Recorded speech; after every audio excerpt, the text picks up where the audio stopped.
In the book, A Grief Observed by C.S. Lewis, as he was narrating his challenges or his journey through crucibles, he says that he's not in much danger of ceasing to believe in God. His greatest danger lies in believing dreadful things about God. He says that it's not that there is no God after all that I'm afraid of, but it is so this is what God is really like. Now, today we want to talk about our perception of God as a result of the crucibles we face, of the challenges we come through. Now, we're going to look at Abraham and Hosea.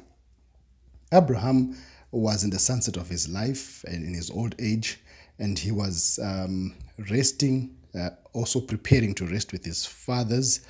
And it was at this point when he, was looking at his answered prayers. His son Isaac has grown up. At this time also, he had sent away Ishmael with his mom. And so to speak, things were comfortable, things were okay, things were flowing. He was enjoying the fruits of his prayer request. And it is at that point that God calls him and says he's got a final test for him.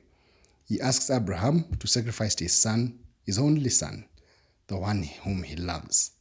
And it's this message, and how this whole experience is heart-wrenching to Abraham. Abraham confirms that this is God. He makes sure that God is the one who has sent this message, and he goes on the journey. Now, we won't go into detail about how this whole 3-day journey was a crucible, was painful, as they were walking to Mount Moriah. Now, it is sometimes when you think the waters have settled and God comes and muddies the waters. That's what I would say is the experience of Abraham. Things are fine, things are settled, things are okay. We have gone through these cycles, and then God comes back and he muddies the waters, and he throws you at the extreme end of the fireplace. He throws the extreme heat. Another situation is revealed through Hosea. His wife Gomer goes out and has children with other men, and Hosea is told by God to go and get Gomer and marry her nonetheless.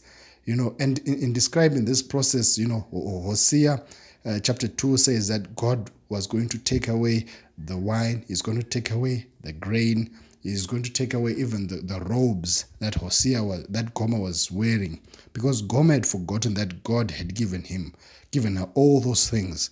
Gomer attributed her wealth and her health and all the blessings she attributed them to the men that she had met when she left Hosea, i.e., to the foreign gods that Gomer had met. Now, all these experiences that Hosea had and Abraham had, have a risk of changing our perception of God.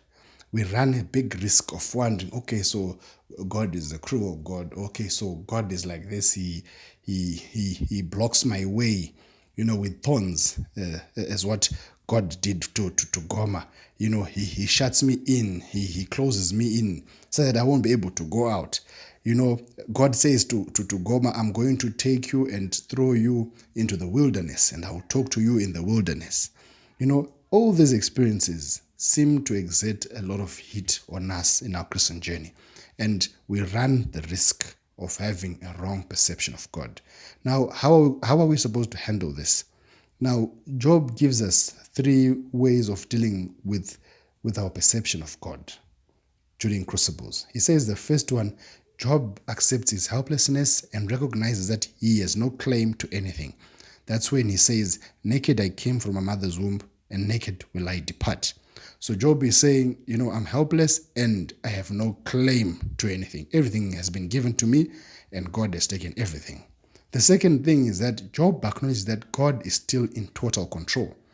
The Lord gave and the Lord has taken. So Job is acknowledging that as much as God gave, he has also taken at this moment. Point number 3, he believes that God is still righteous in all that. He says that, may the name of the Lord be praised. Now, all these verses are just showing us the kind of mindset we're supposed to have when we're going through crucibles.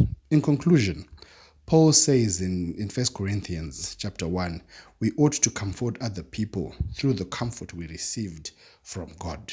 We ought to show compassion to people through the compassion that we received from God. What he's saying is that, as we go through crucibles, we'll get comfort from God. We'll get compassion from God.